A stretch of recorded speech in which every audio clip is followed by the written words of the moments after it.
everybody. So we're just going to wait for a few more of our people to come in, and then let's see how that goes now. Just gonna wait a little bit. Let's see, I'm not sure if I'm able to share. Let's see. Let's try and get more people in here. Please excuse me.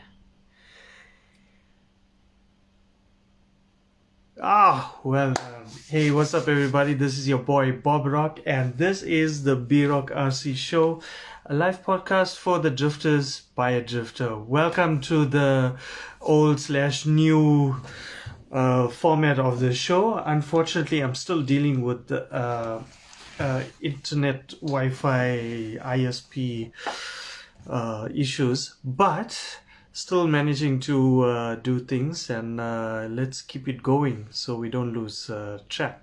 Hey, what's up everybody? Thank you so much for joining in. Good to see everybody back on track, back in the podcast. Please don't forget to like and share the podcast as well, so we can remind everybody that, hey, you know, even though B-Rock was a little bit away, but we are still here to stay. See what I did there? So how's everybody been doing, man? Are you guys good? I hear out in Europe things are starting to open up again, especially the UK. Good on you guys. Finally you guys are getting back to the track and able to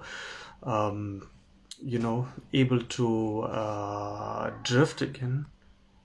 Sorry, 1 second. Yeah?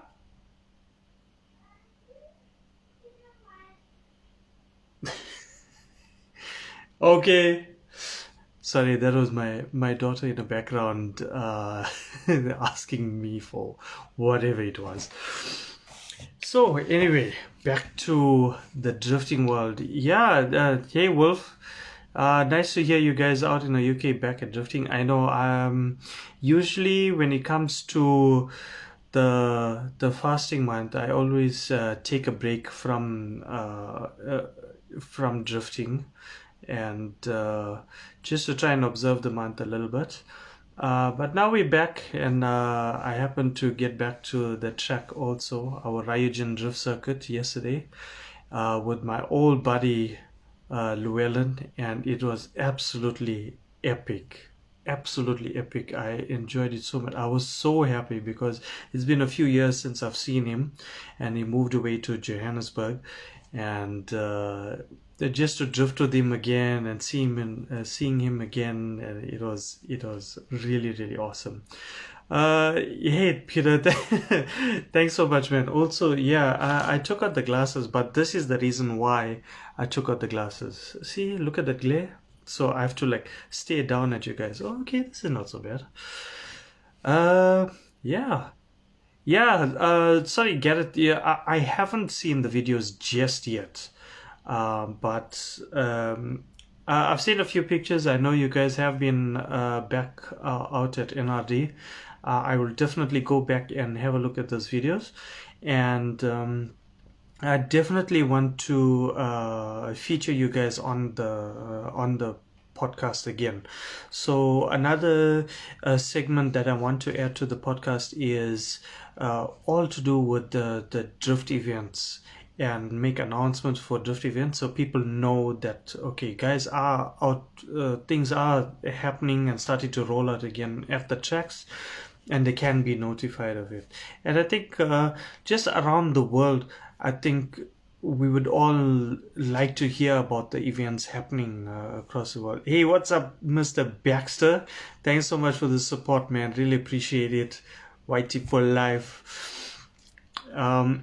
Yeah, I think just as some sort of booster, you know, and inspiration and motivation for people around the world, all our other drifters. So I think it would be very nice to see that from around the world. Everybody's getting back into drifting. Sorry, the glare on the glasses is just like frustrating me. I'm sorry, guys. Yeah, like I was saying, I think for everybody around the world to see the different events coming online and people going out and enjoying the hobby again, I think it'll be a good motivation for everybody to see what's going on there. So, yeah, keep it coming. Tag me in your events. Tag me in anything really, and so we can have a chat about it on our podcast. Thanks so much, Rob. Ryan, you are awesome, man. Thank you so much for all the love and support. Ryan is a strong supporter and a strong I won't say ambassador, but he's a strong. He's just a really strong supporter, a strong belief in local is lacquer, supporting your buddies, and that's the kind of people you want. You need people like Ryan in your corner. You need a Baxter boy in your corner, man. Trust me on that. So, I had so many things planned to show you guys, but unfortunately, I had to change to this format. I was, I'm sure a lot of you guys also look forward to my track talk feature where I feature tracks from around the world, and also I try and speak a little bit of the language of the country, and it was going so well, so well. But hopefully very soon things will be sorted out, and we'll get back to our regular format where I can show you guys what I'm talking about and what I've seen. One of the things that I did pick up over the last few weeks was the stuff coming out from BND Racing. Now, I'm sure you guys would have seen the brand, and I think one of the guys' names is Tren. And Tren from BND Racing. He does a lot of. Sorry, I'm just hearing some noises outside. Okay. So yeah. So the BND Racing comes out of Vietnam, and they've been doing a lot of incredible stuff, especially with the aluminium parts and designing their own chassis and designing upgrade parts and some really nice innovative products coming out of BND Racing. But the question I think a number of us is asking is it all too much too quickly? What's the quality of the products? I know there are a few products out there which guys have been using, like their bumper braces, and I think not the magnet mounts. We haven't seen the magnet mounts yet. Well, a couple other products. But so if you guys are using any of the BND products, please drop a comment. Let us know how's it looking, how does it feel, is it as good as it looks? Hey Stefan, how are you, man? Thanks for joining in, man. Really appreciate it. Don't forget to like, follow, and share the podcast so we can get more people watching, and then more people can know that the B-Rock RC show is back and we are rolling. This is season 2, episode 13. So, and it's all thanks to you guys. Every one of you who joins in, even if it's for a few minutes. Thank you so much for the support. I couldn't be doing it without you. Right now we're talking about BND Racing, and they very interesting, very innovative new products that they are bringing onto the market. Okay, so Wolf says, I think they're doing well, but they want too much. I had some wrong pieces in my package. Yeah, dude, I must agree with you there. I think their pricing is a little bit on the high side, but I mean, overdose is like right up there, man. So I think just to add on to what you were saying there, I think if they really do want to hit the market like banging hit the market, then they really got to relook at the prices. But I also understand that the R&D and then production of these aluminum pieces, they do need to cover up on the costs. So I can understand. Battery base is killer. I must check that out, man. I know I've seen it, but I think I gotta see it again, and then and then hopefully I can try out some of the products here. But at the moment, shipping to South Africa is disastrous. It's absolutely killing us, man. Absolutely killing us. The servo backplate is also great and fit OMG servers too. Well, 199%. Yeah, that's excellent. I heard that they did design the backing plates around the OMG Yoko Rev D kind of thing. Salam Omar, what you say, my man? Thank you so much for joining in. Appreciate the support, man. What brand? Band Racing? Are you asking what brand does the servo backplate fit? Or who's making these servo backplates? Stefan, it's Band Racing or BND Racing for short. You should check it out. They are on Facebook. The guy Tran, he does post on the worldwide Drift RC group, and I think the rear wheel drive group as well. Just watch out for them. If you want me to, the next time he posts stuff, I'll tag you in on it, and then you can also have a look at the products. I must admit I really like it. It looks the part. However, we all know that looking and performing are two completely different things. So it'll be very interesting to see how they actually perform, how they hold up in drift conditions, and hold up against the rigorous drifting that some of us do, some of that hardcore aggressive get in your door, scrape the wall, scrape your bumper off kind of drifting. So it'll be nice to see how it actually performs. I'm also quite interested in the chassis that they developed. I don't know whether they've finished it off and they're happy with their product, or whether they're still in development. I'm really not sure, but I will be keeping an eye out and bringing you the latest from that company. I have spoken to the guys at BND Racing. I tried to get some comments from them regarding some of the products, but unfortunately they were rather busy and weren't able to respond to me. Or, well, they did respond. It's just that they said that they're quite busy at the moment and not able to accommodate me, and that's fine. So perhaps later on I'll try again and we'll bring you more info from them. So Wolf says, I bought the lower bumper, the servo backplate, 3 Y clamps, and the battery holder. Nice. There's a big collection there. Very, very nice. Another one of the companies to look out for is JT Works.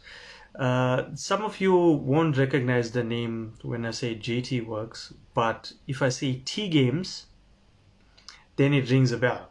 So JT Works was or is actually T Works rebranded.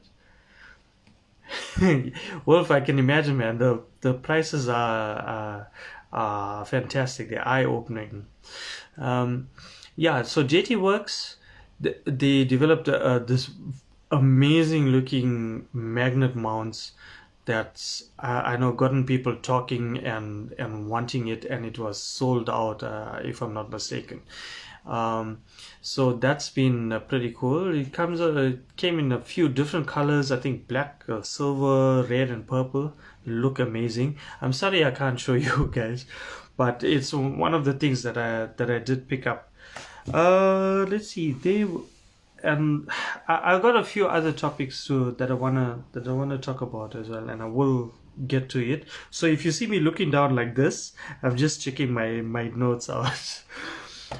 So yeah, that was BND Racing and a little bit about JT Works. Two companies. that you definitely want to look out for, producing some very nice stuff, and let's see what they come out with.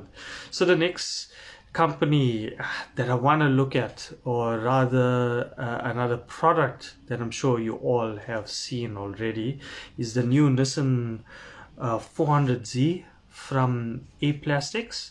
This was developed in conjunction with another well-known RC drifter, and I'm sure a lot of you guys have come across him, Chaz or Chaz. Yeah, Chaz sounds better. So, yeah, Chaz Balletti. I'm sure you guys would have heard of Chaz Balletti. So he's helped develop this 400Z shell, which looks absolutely gorgeous. If you haven't been able to get your hands on one, I do feel sorry for you, because those are numbered bodies, limited edition. I think it was limited to 60 or 100 bodies, something like that. But it is limited edition, limited numbers. I don't know how many more are available, but all I can say is that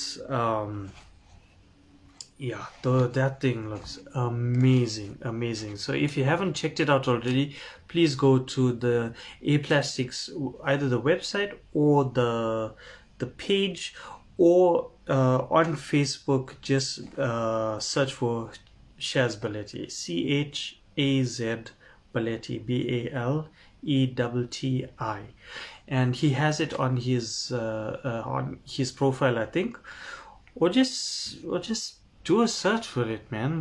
You'll find it, and it should have some info about how to order. I think it was something like either 60 or 75 US, which doesn't seem that bad, to be honest.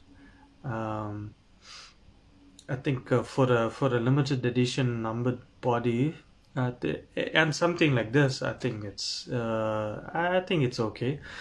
And yeah, I'm looking forward to seeing what more how guys are actually finishing up the body, because the ones I've seen so far are amazing. So I'll do a follow-up to that for you guys as soon as I'm able to. So with all of those amazing and wonderful things, I have to make a special mention and a special shout out to a few very special guys in the RC drifting world. As you all know, the RC drifting community is fairly close knitted. We all kind of know each other, and it's not so much a community, but more like a brotherhood and a family. I don't know if you guys agree, but this has been my experience. This is how I see RC drifting, the RC drifting family. And recently we lost a number of well-known, well-liked people in the community. So I want to give a special mention to these two individuals who have passed on. The one drifter is well known as Papa Drift, and he passed on recently. I know the people, his family and friends. I know from all the comments and all the messages. He was incredibly well liked, and a very big part of the drift community. And my condolences to the family and the friends for such a tragic loss, to lose Papa Drift. I didn't know him personally, so I went into his profile and I had a look to try and learn a little bit about the kind of person that he was. And from what I've seen and from what I've read, he was nothing short of an amazing person. So really, I think uh, he deserves a special mention. And once again, condolences to the family and friends. If there's anything I've learned, it's that when you lose somebody, they never really gone, as long as you keep them in your memory, as long as you keep them in your heart, and you keep remembering them. um, they never really leave you, if you get what I'm saying. So in light of that, I think we should do our best to keep his memory alive. And I'm sure that he would have loved for everybody to keep drifting alive, keep drifting fun, and that's how we would remember him, is through our actions and keeping his memory alive. So, yeah, shout out to you, Papa Drift. I'm sure the family misses you, the friends, the RC drifting community all over misses you, bro. And the second person that we lost recently is someone who I did know personally from South Africa. His name is Mukhtar, and he was just an amazing character. He was, I want to say odd, but odd isn't the right kind of word to describe what a zany character he was. He was an amazing guy, lots of fun, lots of laughter, always a smile on his face. Always had the craziest ideas and the most out there stories. He was, I suppose, a lot like Papa Drift, where he would help anybody and everybody who came to him, and he would share whatever he had with anybody. He was also a fantastic person. He did stop drifting for a little while, for a number of years now, but still remained in contact with everybody. And again, that's the beauty part about being in this RC drifting family. I'm going to use the word family from now, not community. I'm going to use the word family. So the great part of being in this RC drifting family is that once you come in, you never really leave the family. I mean, you may leave the hobby, but you never leave the family. We always still remember each and every memory, each and every person that comes into the family. So, huge condolences to Mukhtar and Mukhtar's family and his close friends, and the SA drifting family also suffered a tragic loss by losing him. And we will keep his memory alive, just like how we're gonna keep Papa Drift's memory alive. So yeah, guys, treasure these moments you have with each other. It's I mean, even though we haven't drifted in a long time together, but let the times that we spend together be memorable. Try not to leave each other on a bad note. Try your best to patch up any misunderstandings or bad vibes between each other. Try and patch it up, even if it means you walking away from each other, but let it be on good terms. Don't Life is so short at the moment. Don't let it come to a point where you are regretting that, I really should have apologized to this person, and I don't want to see him again, but let me rather leave on a good note. So just keep that in mind, family. Life is very precious at the moment, very, very precious. Just make sure you make each moment memorable with each other. So enough of all the somber the somber talks. I just felt it important that we acknowledge these two amazing individuals, and I hope that I have done some justice and brought some smiles in there as well, to let the families and the close friends of these individuals know that their impact was far greater than what anybody had thought. You know, the impact is worldwide, and the impact has been felt with many people. So, you know, let's keep that kind of vibe going. So I really do wish I could chat more or bring in my track talk chat into this, but it doesn't have the same feel if I can't show you what I'm talking about. And so I will introduce another segment straight away, which is the birthday shoutouts. So happy birthday to Pascal. I think it's from France. Pascal. Oh jeez, dude. I'm so sorry. I'm about to butcher your surname, but Pascal de Grave.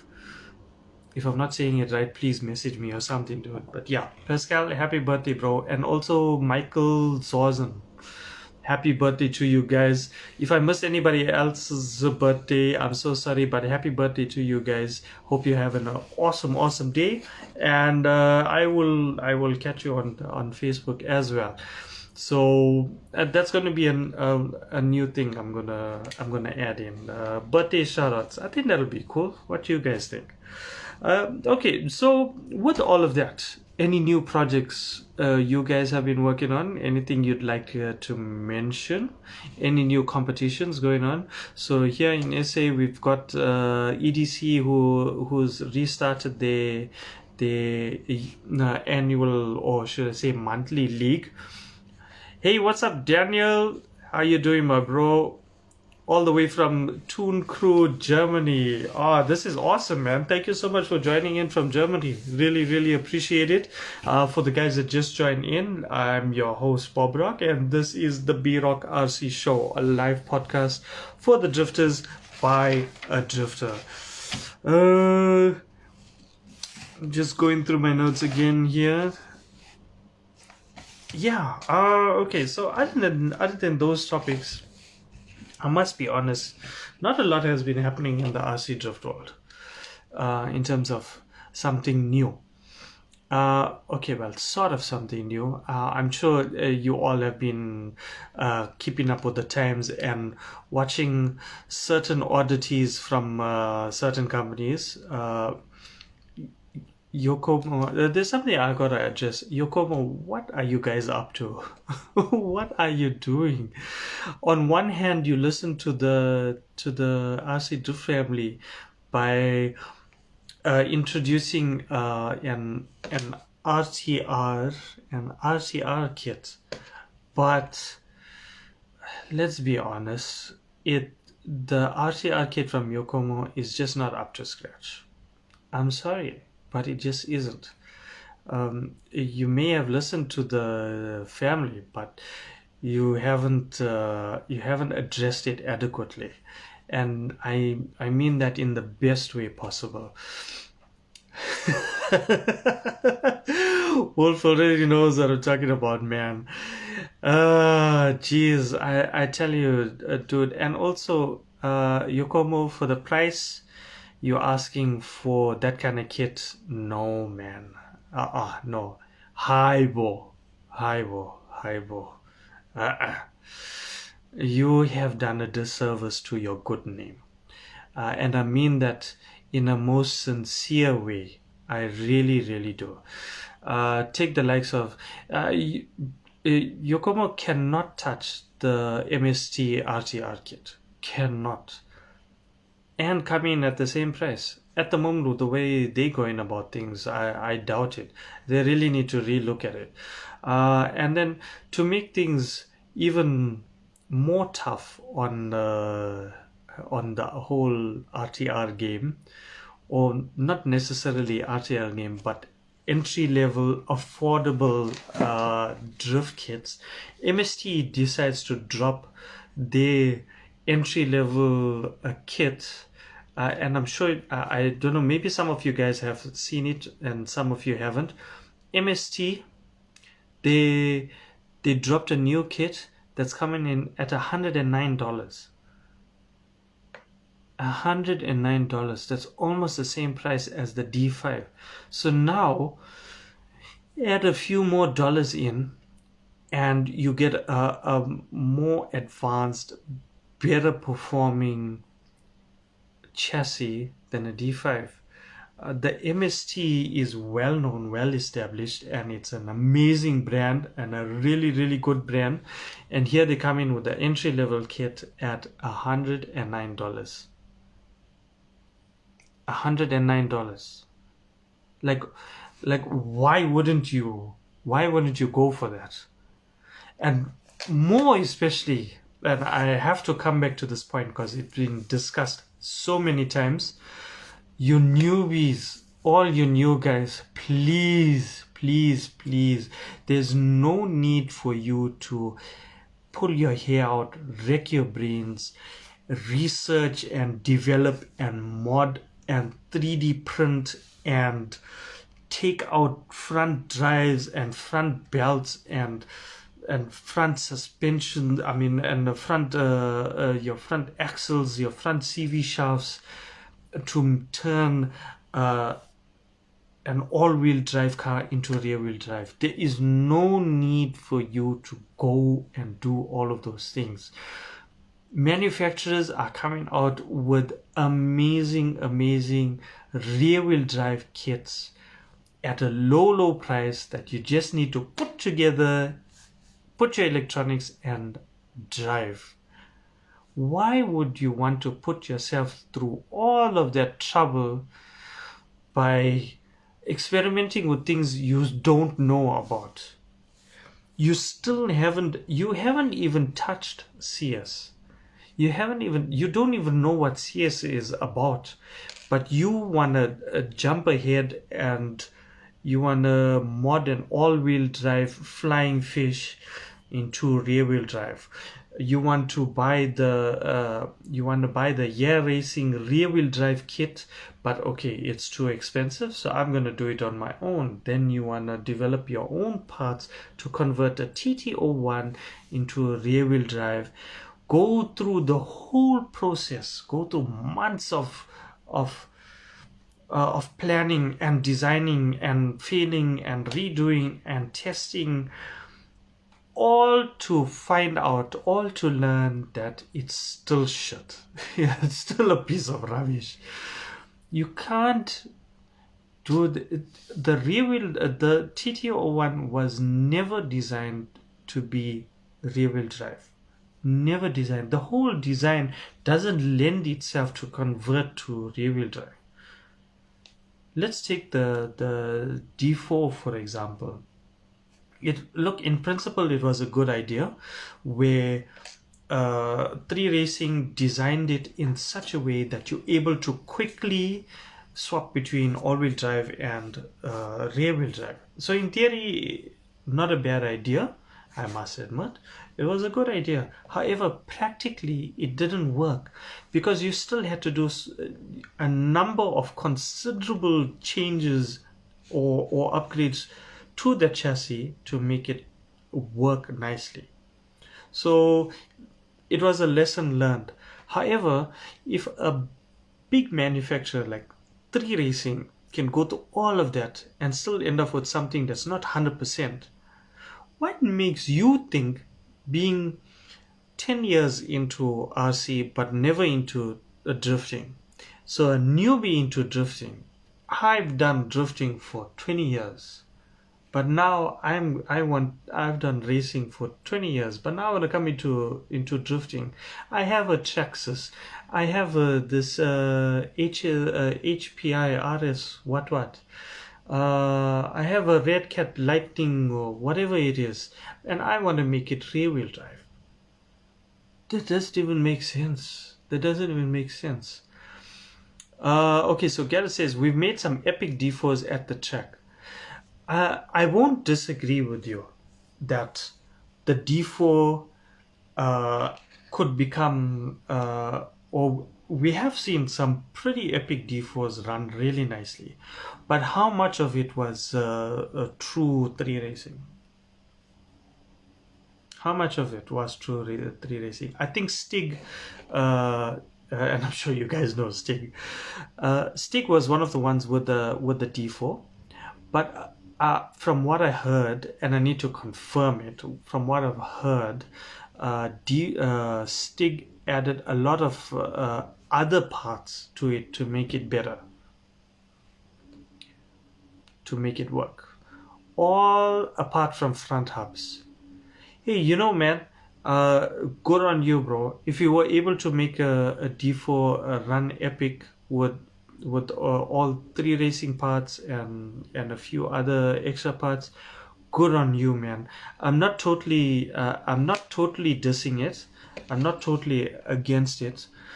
It's just that from the experience that I've had with the D4s, and a number of friends of mine from here had with the D4s, it wasn't favorable. It still needed X, Y, and Z. It still needed a bit more. It needed quite a bit of work. I have been told from a very high profile, I won't say high profile, but from one of the major retailers, I won't say who. When the D4 first came out, I was told, watch out for the quality control. Make sure that you check it out first. And that proved to be a very true statement, because the quality of the chassis varied quite a bit, so there was some inconsistencies. But nice, but Gareth, good job, bro. You were able to make it work, and it's all good, man. All good. Yeah. So back to these newbies who think that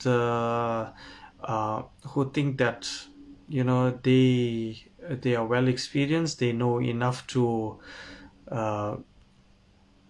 tell experienced RC drifters that we don't know what we're talking about.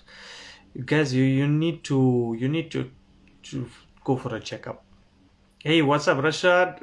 Thank you so much for joining in, my man. Really appreciate it. Yeah, man. Even locally here in SA, it's a huge problem. Okay, I won't say problem, but I'll say it's an issue. We still have a number of people who are still adamant that you can make anything a rear-wheel drive, and you can make anything work amazing. Any car into rear-wheel drive and work amazing. And as much as I try to advise them that it's not entirely true, and if you are to go down that road, you need to be well versed in the dynamics and physics of a rear-wheel drive, and what makes it work and what doesn't. You need to be well versed in all of these components that you are able to change to make it a good rear-wheel drive car. And yes, we do use the YD2 as a benchmark. We do use the MST RMX and the FXX and all of the models as a benchmark to compare your homemade DIY rear-wheel drive car to a proper researched and developed rear-wheel drive chassis. We do use it as a benchmark because, that is why they produced it. Else they would have just done what they've done way back in the day, which is produce conversion kits for on-road cars to turn it into drift cars. They would have still been doing that, but they realized that with the research and development, you need to actually develop a drift specific chassis for that job, and so that we, the consumers, don't need to break our heads and go through what they have done for us anyway and produce a good chassis. But no, you still get people who are adamant that they want to go that route. Okay, fine. If you have that experience, by all means, go for it. Go experiment. Go do your own thing. If you have that knowledge and experience, but don't come on worldwide groups, on rear-wheel drive groups, as a newbie and tell us experienced guys that no, we want to do this. And when we advise you, slow your roll. Here's an affordable rear-wheel drive chassis. Buy it and spend that amount of time that you're going to do DIY into developing your skill, learning the chassis and drifting more, and you'll be much more happier doing that. But no, they are on another level. Really, guys, you need some perspective. So I try and help out by advising them as politely as possible, and then after that just leave them to their own vices. So they must go and experiment, and 9 times out of 10 they drop it because they can't get it to work, and then they either leave the hobby or they come back later on and say, okay, now I want to get a rear-wheel drive chassis. It's all the newbies that do 3D parts that makes me laugh. Yeah, they look. I must admit, some of the newbies I've seen doing some 3D gearboxes and stuff. I must admit, some of them have some nice ideas. Most of them, it's just copy and paste kind of thing, They mostly just, oh no, I'll just 3D print some arms, 3D print some links, 3D print this, 3D print that, and then automatically think that they're going to make the chassis work better. It's far from the truth. It's the same thing as modding, as doing a Frankenstein mod, trying to get something and something that isn't rear-wheel drive to work in as well as a regular rear-wheel drive a chassis. So one comment I did see, I think it was earlier today, was that this fellow drifter wants to go rear-wheel drive. However, it's an all-wheel drive chassis. So one of the other guys commented and I'm paraphrasing here, haters gonna hate and just do what makes you happy, and if you want to make it rear-wheel drive, go for it, don't worry about anybody else. And so the reply from this guy was I'm a DIY kind of guy, and I wanna try and mod it for rear-wheel drive, and I find that I'm not all for the ready-made rear-wheel drive chassis. That's all good and well, but you are new to drifting yourself. You are new to drifting. So what are you doing? You're still asking. You're asking questions like, if I remove the front drive belt and the front shafts, it will make it rear-wheel drive, right? You ask a question like that, but then you're adamant that you want to go, you want to mod your all-wheel drive car for rear-wheel drive drifting. Really? You politely, sincerely, genuinely, you need to rethink that, bro. Really.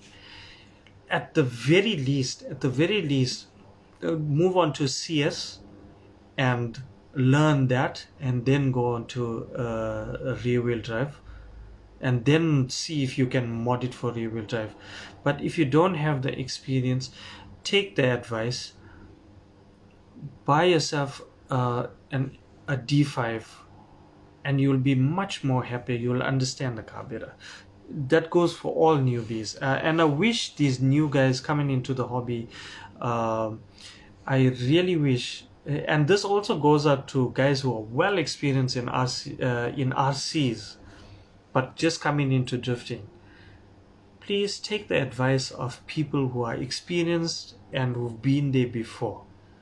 You don't need to suffer and DIY anything, because the products are out there already. You don't need to do it, man. Rather support the manufacturers that's supporting the family. Do that rather, and you'll be much more happier.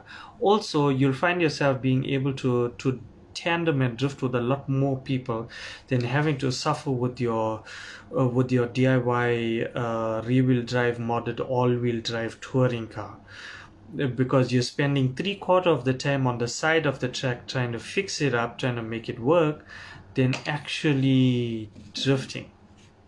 So let's be a little bit more realistic, a little bit more practical about what we're doing, and make the hobby better.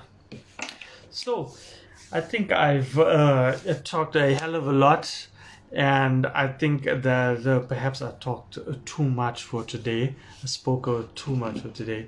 I hope you guys have enjoyed, even if it's a little bit, I hope you guys have enjoyed today's episode. Back at it. I know I'm a little bit shaky, but please forgive me for all of that.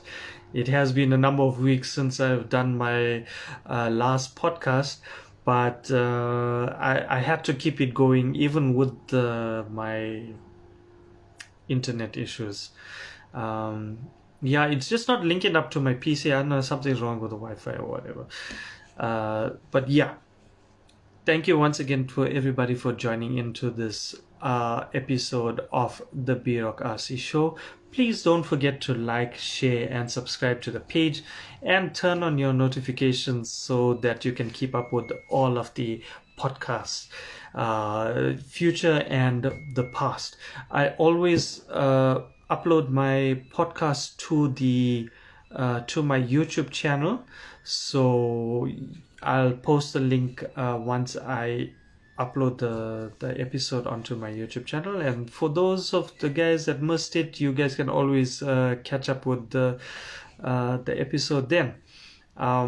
And also on my YouTube channel, don't forget to like and subscribe, and you can find the entire season 1 of the B-Rock RC Show, as well as episodes, besides this one, episodes 1 to 12.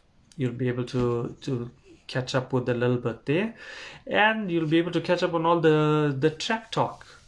So we got tracks from Japan, from Germany, Switzerland, Canada, and I have so many more tracks that I do want to feature. I know you guys have been waiting. We've got a few more from Japan. We've got some from Portugal, another one from Spain. I'm waiting for a couple from Malaysia and Thailand as well. I haven't found any in Russia, so if you guys know anybody out in Russia, hit me up, tag me with them, let's get it going. Rob, what you doing, bro? Yeah. Hi, Bo. Things have been wild, dude. Things have been wild. Thanks for joining in. I know you're joining in now, and I'm just about going off, but yeah, thanks so much for joining in, man. Abu, I see you. Yeah, thank you everybody once again for joining in to this another episode, a new episode of the B-Rock RC Show. Like I said again, I'm going to remind you guys, please don't forget to like, share, and subscribe to the page and my YouTube channel.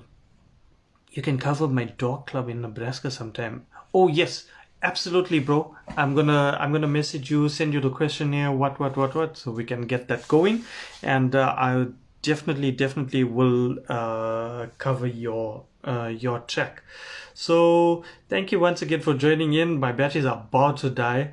I love you all. It's so good to be back, and so nice of you to join me on this podcast and seeing so many people joining me. Thank you again, guys. I really appreciate it. You guys are awesome. You are the real MVPs. So this is your boy Bob Rock signing off, and I'll catch you again next week, same time, same place, for another episode of the B-Rock RC Show. Peace.